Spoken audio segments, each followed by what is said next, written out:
بسم الله الرحمن الرحيم كلنتي وعن داوديال كسو دواada wareysiga toddobaadka waxa marti iigu ah hogaamiyaha xisbiga wadajir Cabdiraxmaan Cabdishakuur Warsame oo ku sugan magaalada Nairobi Cabdiraxmaan kusoo dhawow TV-ga Universal marka xiga waxaad maanta soo saarteen go'aankiina xisbiga wadajir ee ku saabsan muranka u dhaxeeya dawladda Soomaaliya iyo Kenya ee badda ee shidaalka maxaad saacadan ku taageerteen shalay idinkoo mucaarad ahaa bismillahir xisbiga markii uu fadhiistay wuxuu go'aansaday in uu mowqifkiisa cadeeyo sidaan dhowr jeer hore ku celcelinay annaga waxaan noo kala soocan dawladda iyo qaranka Soomaaliya iyo xukuumadda laba inoo kala yihiin saas daraadeed waxaan ku baaqnay inaan dawladda aan ku dhinac istaaganahay ilaalinta wadajirka xuduudaha iyo midnimada ee madaxbannaanida Soomaaliya waana waxa dastuurka xisbiga ku qoran iyo dastuurka qaranka Soomaaliya ku meelgaarka intaba marka annaga markasta mawaqifteena waxay ku aadan tahay inaan kala saarno waxa aan xukuumadda ku kala aragti duwanahay iyo waxa qaranka iyo dalka Soomaaliya mas'uuliyadda naga saaran maadaama hadda xukuumadda waxa difaacaysa ay tahay qaranka Soomaaliya annaga inaan ku garab istaagno waxaan u aragnaa inay tahay waajib naga saaran oo mid dastuuri ah akhlaaqi ah iyo mid maaragtay wadani ah intaba Cabdiraxmaan markaad fiiriso go'aanka dawladda Soomaaliya ka soo baxay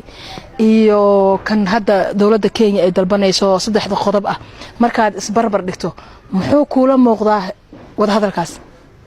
wallahi dawladda Kenya waxay soo saartay qoraal cabasho ah dabcan dad badan oo dhahayaan horta xiriirka Soomaaliya iyo Kenya lama jarin taas waa qalad wariyaasha iyo saxaafadda qaar saasay u dhigeen iyo dad badan Kenya cabasho ay gudbisay safiirkeedina u yeeratay Kenya waxay u dirtay wada tashi inuu aado dawladdiisii waa markii hanaanka diblomaasiga dawlad ay cabasho qabto sida wadooyinka la maro waaye marka horta waxaan rabnaa inaan aad looga badbadinin waxa meesha ka dhacay inay yihiin wax weyn oo Soomaaliya Kenya inay kala tageen ama xiriirka ay kala goosteen macnaheedii maaha wasaaradda arrimaha dibadda ee Kenya arintaas waxay ka bixisay cadeyn markaan u soo noqdo dulucda waxa la isku haayo dawladda Kenya waxay sheeganaysaa dhulkii dacwadiisa ay socotay maxkamadda caalamiga ee cadaaladda ee Hague ay adduunka ay taalay inay dawladda Soomaaliya ka sameysay auctionka ama waxaan qandaraasyada la bixinayo ay ku dartay ayay dawladda Kenya ku adoonaysaa jawaabta dawladda Soomaaliya waxay ahayd in aysan dhulkaas ku jirin ee ixtiraamayso dacwada iyo xaqnimadeeda annagana mid aan ku garab taaganahay taas waaye marka dawladda Kenya waxa laga rabaa inay cadeyn la timaado dawladda Soomaaliya waxa laga rabaa inay cadeyn la timaado arintaas ku aadan waxaan rajaynaynaa cadeymahaas inay qolo walbaba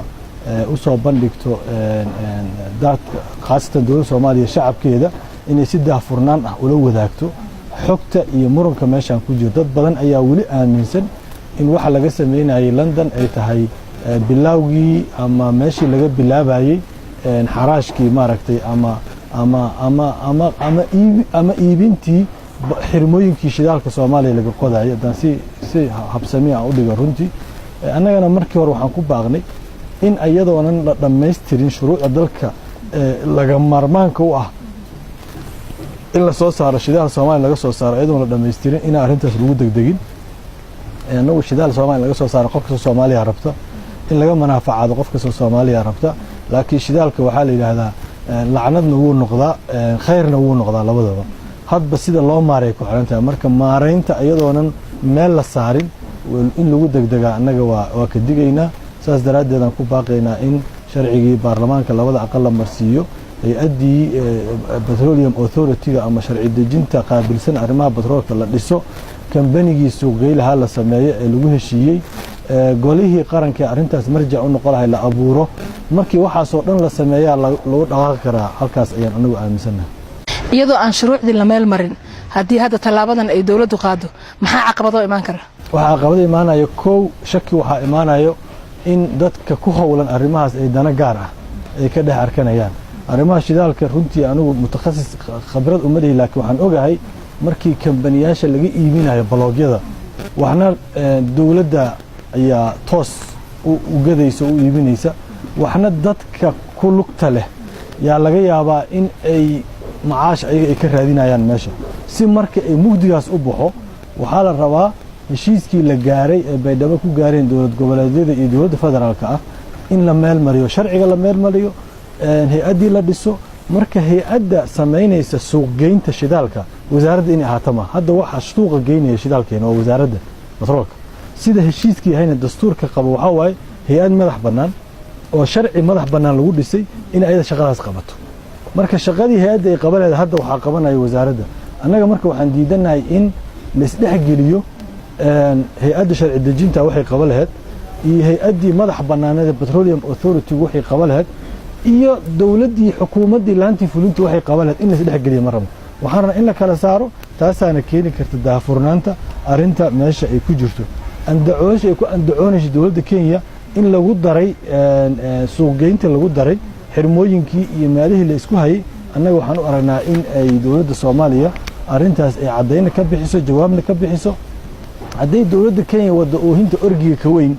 oo sida hadda la sheegay la leeyahay arrintu xirmooyin meel lagu daray maahane arrintu waa in dacwadiiba laga noqdo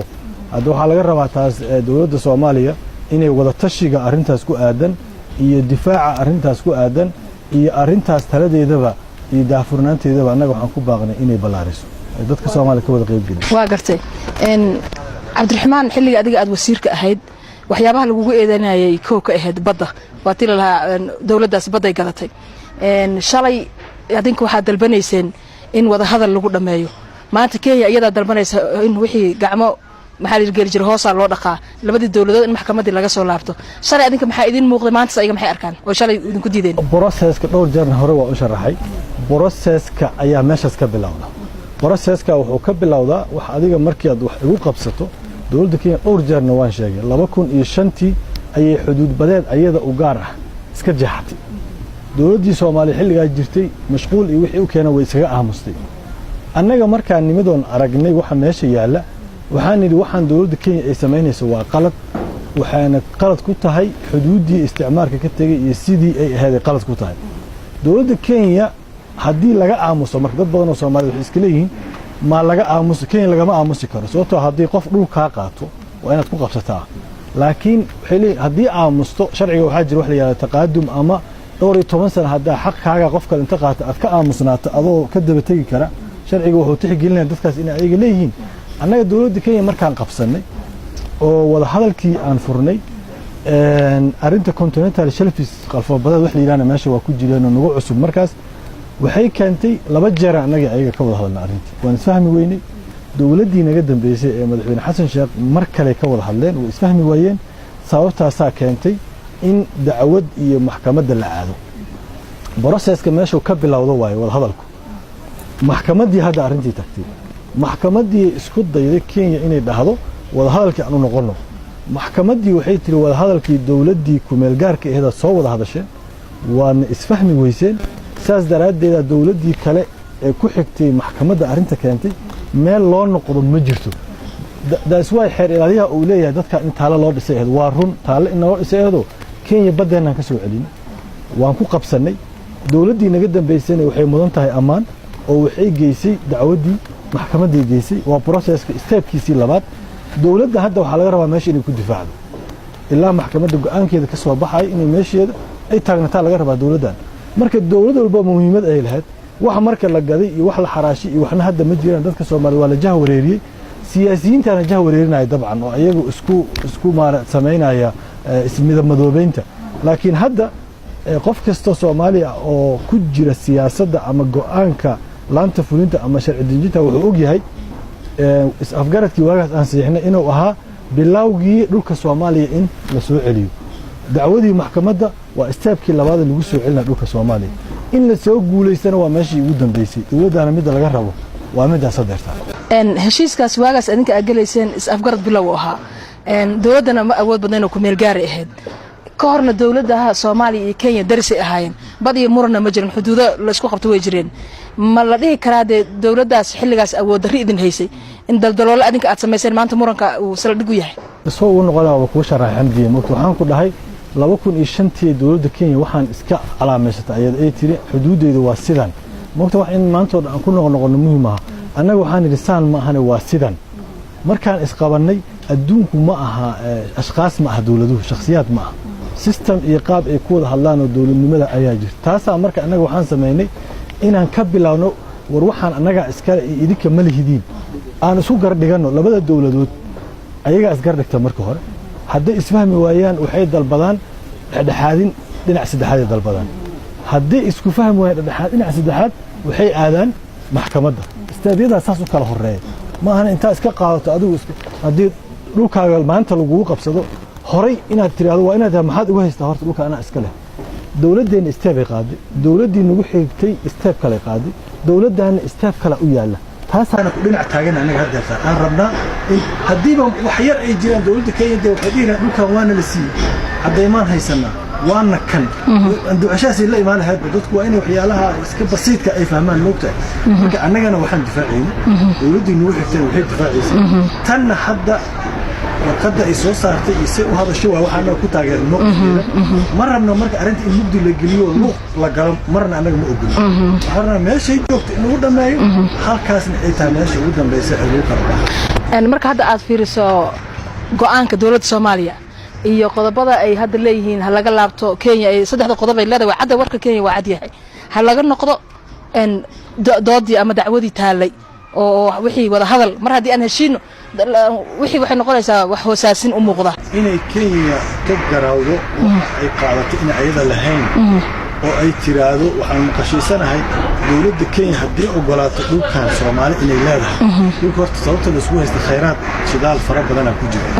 waa in horta ogolaataa dhulka inay Soomaaliya leedahay taas markay ogolaato ka bacdi yaa wixii kala wada hadal horta la isku dhimaa karaa way naga diiday Kenya annaga dawladdii nagu xigtaa isku dayna ku qalbiso way ka diiday haddana go'aankeedu waa cad yahay soo gelisay shirkado shidaal waxyaalaha ku qasbay dawladda dacwada waxa kamid ah shirkado shidaal ee laysansi siisay inay marshaka shidaalka qado karaan sababtaas keentay dawladdii naga dambeysay inay maxkamad geyso dawladana waxaa la rabaa dacwada inay ilaa ay mirdhalayso ay meesheeda ku hayso dawladda bakaarin ay leedahay waxyaalaha marka anaga aan rabno waxa waaye dawladaha kala dambeeya inay arinta mawaaqifka wadaniga iyo waxa midnimada madax banaanida dhulka Soomaaliya lagu ilaalinayo inay isku taageeraan wixii kale arinta shidaalka waa arin ka duwan tahay suuqgeynta shidaalka ilaa iskale iyo mas'uuliyaddaas yaale dawladda anaga waa kala xisaabtamayna waa inay si daahfurnaan u soo bandhigtaa waa in hay'adihii iyo sharcigii iyo wixii loo baahnaa la sameeyo aan la qaldin waa in dariiq sax la mariyo waliba xukuumadda waxay ka shaqeey jirtay arrimaha shidaalka waxaan hore uga shaqeey jirtay intaynan meesha imaanin marka waxaan rabnaa in si daahfurnaan ah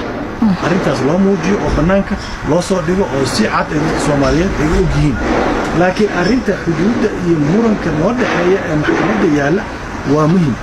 sababtaasaana keentay walaalaha qaranka inuu dhaho annaga intaan loo dhiso waa run sababtoo waxaan difaacnay laakiin dariiqan ku difaacnaa anaga dawladdii naga dambaysan dariiqay ku difaacnay tanna dariiq kale in ku difaacdaa laga rabaa marka difaacan ka simanahay dalka xuduudihiisa laakiin arinta shidaalka waa arin ka baxsan waa arin u baahan in sharcigeedii hawlaheedii iyo wixii dhamaa in loo dhameystiro si markaas dadka Soomaaliyeed wada qanacsan ee arintaas ay u mara dhashay ayaan anaga uga baahanahay dawladda hadda hadalka dawladda Soomaaliya go'aanka ay soo saartay ma kaafin karaayad isleedahay qodobadan Kenya ay hadda la taagan tahay Kenya waa dawlad danay leedahay danteeda ayada sheeganaysa dawladda Soomaaliya danay leedahay marka dawladda Soomaaliya waajibka saaran waxa waaye inay danteeda iyo say u aragtay arinta ayada ay cadeyso dawladda Kenya say u aragtay inay cadeyso markaasna labada dawladood ay arintii qolaba mowqifkeeda qolada kale waa u cadeysay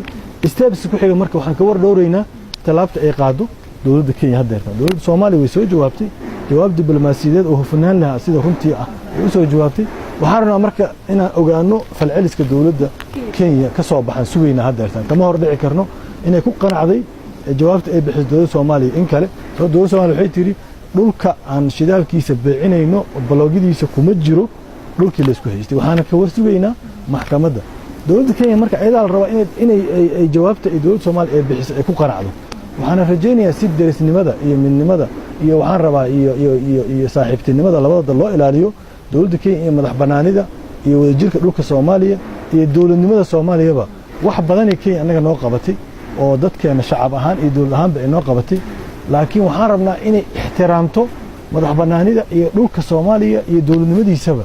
in aan la yaraysan oo dad la yasa aan u muuqan in la ixtiraamo laba dawladood daris ah oo saaxiib ah oo wax badan ka dhaxeeyaan inaan ahaana ayaa rabnaa anaga in ay arintu ahaato dhulka hadda ay dawladda Kenya sheeganayso siyaasad Soomaaliyeed ma kula muuqato dhul Kenya ay leedahay ka maqan oo anaga inuu haysto maya waaba sheegnay anagoo dowladan sheegnay anoo xisbi hadda kuu sheegaya dhulka Soomaaliya askale Kenya ma laha dhul Soomaaliyeed waaye taasaana dacwada iyo wada hadalka iyo dacwada iyo in maxkamad la geeyo keentay dhulku waa dhul Soomaaliyeed Soomaaliyaan iskale ayadana la rabaa dowladeeda sida nidaamka caalamiga dadka Soomaaliyeed qaarkood waxaan fawdo ma aha adduunku waa system iyo dowladda ka shaqeeya iyo hanaana loo shaqeeya ma aha dhagax inta iska qaadato dhulkiisa lagu qabsan karaaho oo iska Soomaaliyeynaysa meesha ma aha process iyo hanaan diblomaasiyada la marayo hanaan sharciya la marayo hanaan dawliya la marayo marka anaga kaasaan rabnaa inaan ku mara dhalino inaan Kenya aflagaadayna ma inaan dadkeeda caayna ma inaan dowladeeda wax ka sheegna ma waa inaan hanaankii iyo processkii iyo habraacii adduunka u dajiyay dowladda markay isqabtaan sida lagu kala baxo kaas inaan marna u baahanahay maahan inaan dad isku dhiririn dad inaan caayna iyo aflagaadada iyo waxaas wax weyn oo hadartaan ay ka caawinayaan arinta taagan ma jirto dowladda Soomaaliya in culays badan la saaro maaha oo la leeyahay aflagaado ama la yiraahdo waxay hoosaasinaysa ama waxay gadaysa ama waxay saas yeelaysa oo dawladii ama la yiraahdo waxaas waa inaan sameeyaan maalmaha waxaan arkay dhalinyaro oo dawladda taageersan oo ragga dawladda aad u taageera kamida oo facebookyada iyo meelaha social media oo dhahaya jaadka hala jooji inta hala qaado kan hala sameeyo dawladda inta ha raacdaysa waxaas oo dhan dawladda laga daay cadaadiska dawladdana waxa laga rabaa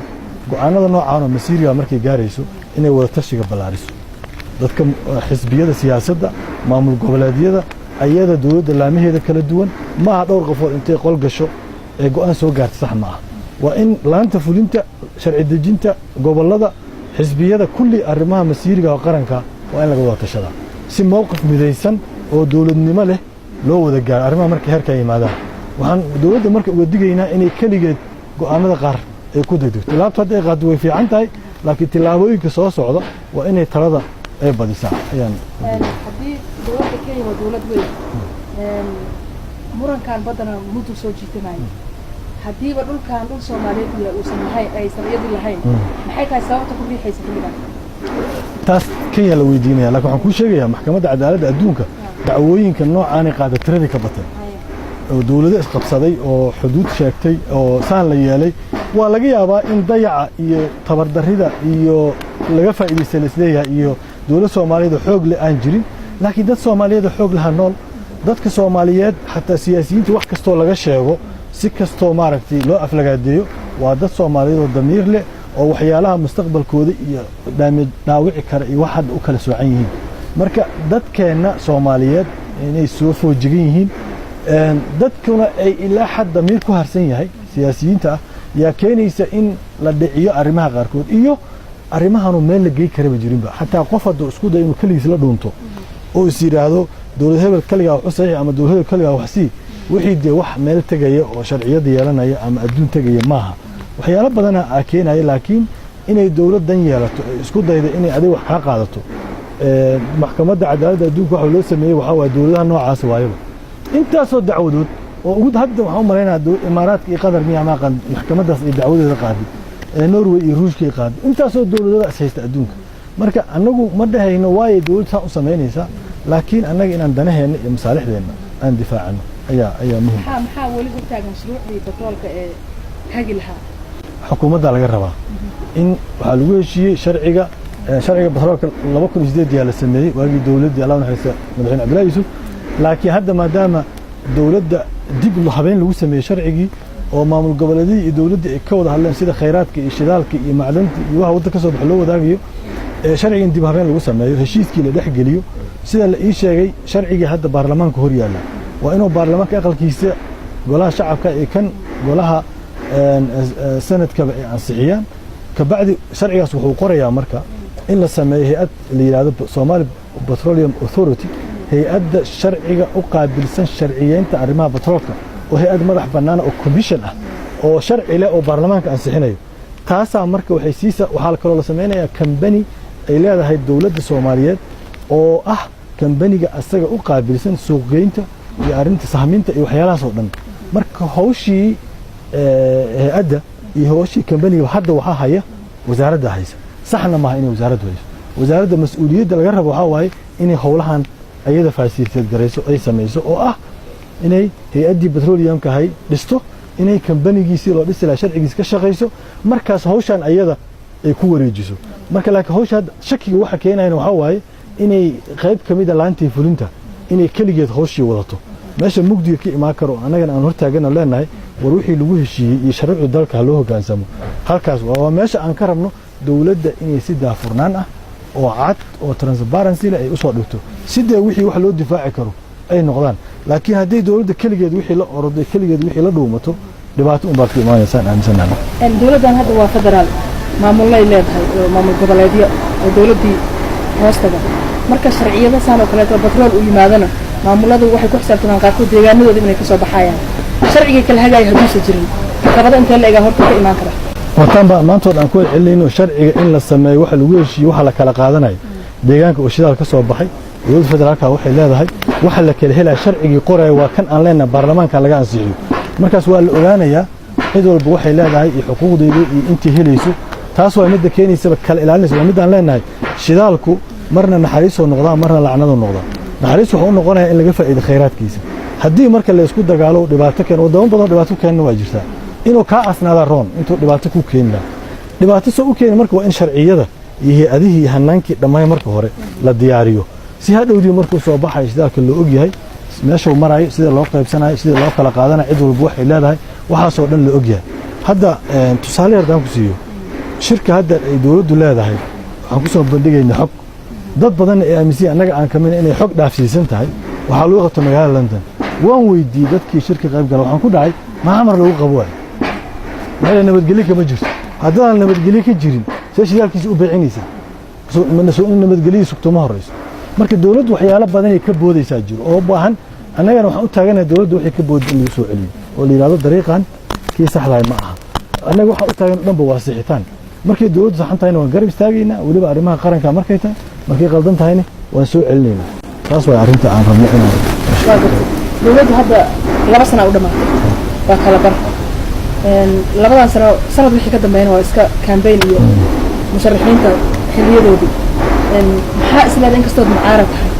haddana meel dawladda ka jirto waxa ka qaldanaadaan ama waxa ka dhinaadaan wax qabad muuqdaa jiro maxay dawladdan hadda qabtaa isleedahay dawladda anaga waxaan ka rabnaa 2 sano hadda dhimasaa sheegtay waa sanadka ugu dambeeyo waa sanadkii doorashada la gelayo sanadkan waxaa laga rabaa doorashada caddayn ilaa hadda doorashadii ma cadda dadku waxay ku wareegsanayeen siyaasiyiin badan aan kula kulmay halkan intaan joogay oo madax maamul goboleed leh oo kuwa hore iyo kuwa hadda xil haya leh waxaan la kulmay madax xisbiyo waxaan la kulmay xildhibaano aqal ka tirsan kulli su'aasha ugu muhiimsan ee weydiinaa waxay tahay dalka doorasho ma ka dhacaysa su'aasha ugu weyn dalka in doorasho ka dhacayso dawladda ilaa hadda ma cadaynin inay doorasho dhacayso ma cadaynin hanaanka ay ku dhacayso doorasho waa la qabanaa kaliya ku hayaan laakiin waxaan rabnaa say doorashada ku dhacayso warhagakeeda in hadda la bilaabo oon ognahay xilliga doorashada ay dhacayso inay xilligeeda ku dhacdo hal maalin oo ku darsi ah waxay soo gaaraysa in villa Soomaali oo ka socdo muddo kororsi waa lugooyo iyaan waqti la isaga lumin ku gurasha dalka cid yeelaysa malaha cid aqbalaysa la xisbiyo wala gobollo wala baarlamaan wala cid yeelaysa malaha wala beel caalam waqti intii looga lumi lahaa villa Soomaali waxa loo qaatay inay wajahdo hanaankii doorashada lagu qabanay halka mugdiga ka jiraan hadda waxa waaye dawladdii ma dhahayso hore u sheeg aniga dawladdii madaxweyne Sheekh markay meelahan oo kala joogto waxay dhaheen doorasho ma qaban karno qof iyo codar hal raadiyo wadadii doorasho lagu qaban waa laga wada hadlay hanaanka aragtaa la sameeyay dawladdaanu waxay sheegaysaa malaha wuxuun bay hoos ka wadaa waxay cadeynaysaa malaha taasaa waxaa walaac ku abuurtay siyaasiyiinta intooda badan in la yiraahdo dawladda horta doorasho ma qaban rabtaa mise ma qaban rabto annaga marka dawladdu waxaan ka rabnaa inay cadayso doorashada inay qabanayso hawshii doorasho qabashadana ay guda gasho ana marne lagu seexanin inuu yiraahdo qof anaa muddo ku darsanayo horar muddo kordhisato si hawlihii loo dhameystiro maxaa idinka doorkiin intuu dawladda hadda ka horeysatan 4 bilood ah raacday waqtigeeda dadka dhan way ogolaayeen sababtoo hawlaha socotay guriga markii la dhiso oo liiraa saqafka ka dhiman qof walba waa isleedahay saqafka in la dhameystiro waqti hala siiyo laakiin haddaanba hadda laga bilaabo hawsha aan muddo kororsado iyadoo wax shaqo la qabanin kama yeelayna dawladdu waa inay shaqada qabataa shaqada haday marka waqti ka dhimadaado dadku waa dheergarad waa la fadhiisanaya waa la isla fiirinaya si hadda dawladdii hadda xilligeeda dhamaaday 4 bilood oo dheeraad ayaa raacday laakiin dawladdeenu weli kumeel gaar aad uga bixin adduunku un baa kumeel gaar ka baxdeen maahane kumeel gaar weli laga bixin sababtoo ah dalkeenna ciidan ajnabi ilaaliya dastuurkeennana waa qabiyo doorasho qof iyo cod mandate ma jiro oo dadku lama soo dooran madaxda waxay keenaysaa marka haddii isku dayga ku darsashada wuxuu keeni doonaa in dalka dib loogu celiyo ku meel gaarkii oo la yidhahdaba dowladdan ajnabigana iyo beesha caalamkan ay soo celiyaan waxa la yidhahda dual track inay maamul goboleedyada iyo dowladda si ay ula mucaamalaan marka fursaddaasaa meesha ka baxaysa mana la yeelayaba xasiloon daro siyaasadeed abuuray soomaaliya waa in ogaanaa xasiloonida yar ee siyaasadeed ka jirta waa inka xukunka iyo talada la isku wareejinayo qof hadduu isku day inuu isku dhajiyo waa meesha ay dhibaatada ay ka imaanayso laba saddex ay dowladdan ku guulaysatay ma sheegi kartaa oo macnaha way qabato dowladnimo ah ana ila quman dadka inaa u sheegto waa gartay maxaad ku dhaliilaysaa isleeda laba sano waxaasaa looga fadhiyey hadda wixii aan sheegi karna annaga waan sheegnay wax haddaan u baahannahay waxaa waaye hawshan aan kuu sheegay in la qabto waa arrinta doorashada mugdiyaa jiro oo dadkii siyaasiyiinta dhan isweydiinayaan oo ku saabsan arrinka doorashada wixii hore oo dowladda qabatay iyo waxay qaban iyo wixii dhaliil taas waa la soo dhaafa deerta hadda waxaan u taagannahay doorashada in la qabto lana keeno waddadii doorasho lagu qaban lahaa waa gartay musharaxa lafta kaaga tahay horna waa usoo ahayd inta badanna doorashada soomaaliya lacag kama marka ma dhaqaalaad haysataa mise meel baa ku tabaysaa ku doorashada ku galayso horta hanaankii doorashada markaan aragno doorashada in la qabanayo aan aragno dadka tartamaya aan aragno su-aalahaas waa adii naftaada interview badan ay u kaa dhiman ha degdegin waa isku imaanaynaa horta bal dowladdan waxaan rabnaa ka wada shaqeyno warbaahintii annaga dhammaanteenba in horta doorashadii la qabtaan rabnaaba waxaanba u jeedi lahnaa ilaa haddeertaan waddadii doorashada markii noogu dambaysa doorasho la qab 3 madaxweyne oo laba hore iyo mid kale oo gacmaysaystaan ogeyn tiyaan sugeynaa annaga doorashaa sugeynaa korsi ku darsi ani meeshaan waa ii macaati iyo ma jirto doorasho idinka oo warbaahinta annaga oo siyaasiyiinta kuwa gudaha ku jira kuwa bannaanka jooga kulli waxaa la rabaa gobollada in hadda laga wada shaqeeyo waqti ma harin maalin kasta oo hadda dheeraada u baxdaa waa naga go'aysaa arrintii hadda waxaan u taagannahay doorashada su-aalaha hadda kabacdi ay weydiinaysa aniga waxaa waaye aan rabaa inaan ogaado dowladdan aan ula taaganahay doorashadii maxaa ka samaysay dastuurkii ma qabitirteen ma dhammaystirteen sharcigii doorashada baarlamaanka ma geyseen guddigii doorashada maxaa laga sameeyey arrimihiisii see doorashada loo qabanayaa single constituency iyo multiple constituency ma lagu heshiiyey hal meel in laga dhigay iyo meelo badan in lagu qabto doorashada qof iyo codsay u noqonaysa dadkii ma la register gareeyey waxa hadda u baahanaa idinka xataa miidi ahaan aad focus garaysaan oo dadka siyaasiyiinta kulli hadda lagu jihey arrinta waxaa waaye see doorasho loo qabo alle waxaa laga rabaa dowladdan tii ku meel gaarka ahayd ee cabdiqaasim lagu dhisay dalka dibaddiisa lagu dhisay tii cabdullaahi madaxweynaha dalka dibaddiisa lagu dhisay dowladdii annaga aan ku jirnay sheekh shariif madaxweyne dalka gudihiisa lagu dhisay dowladdu madaxweyne xasan sheekh dowladdiisii gobollada ayaa doorashada xad laga gaarsiiyey dowladdan moodalkii ka sarreeyaa laga rabaa ku darsi iyo muddo korosi iyo wax laga fadhiyo maaha cid muddo korosatay intaas ma jirto